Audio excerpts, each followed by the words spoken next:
हम अपना अधिकार मांगते, नहीं किसी से भीख मांगते।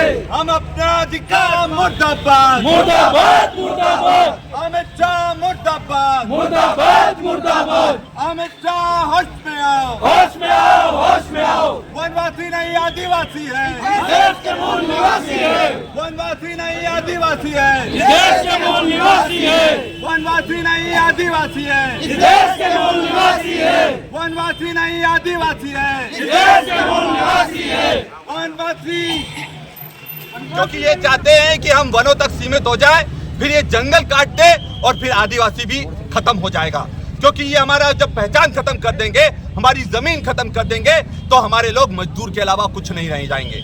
उसके बाद ये फैक्ट्रियों में काम कर कर मर जाएंगे, कोई पूछने वाला नहीं है। तो अमित शाह जी, आपने जो हमारे आदिवासियों को वनवासी बोला है, हम इसका पुरजोर तरीके से विरोध करते हैं। और आज तो हमने एक आंदोलन करा है, ऐसे आंदोलन लगातार पूरे देश में होते रहेंगे। और जब तक आप माफी नहीं मांगोगे और आदिवासियों को आदिवासी नहीं स्वीकार करोगे, तब तक हम चुप रहने वाले नहीं है। और ये आदिवासी समाज में जबरदस्त आक्रोश है।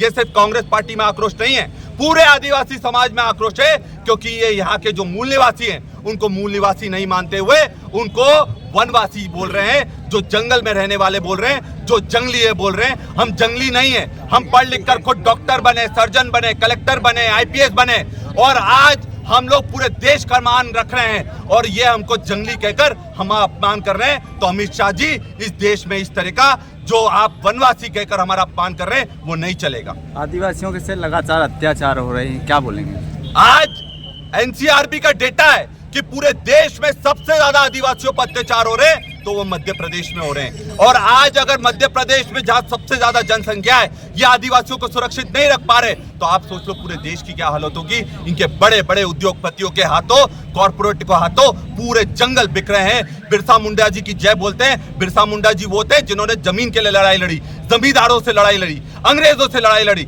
आज जमींदार कौन है? ये सरकार जमींदार है। आज जमींदार कौन है? बड़े बड़े उद्योगपति जमींदार है। तो आज भी इस लड़ाई को राहुल गांधी जी पूरी ताकत से लड़ रहे हैं, और हम लोग उनके सिपाही है। और आदिवासियों की आवाज जहां तक बुलंद करना पड़ेगी और आखिरी तक जब तक लड़ना पड़ेगा, हम जेल जाने से नहीं डरते, पर ये लड़ाई आखिरी तक ले जाएंगे।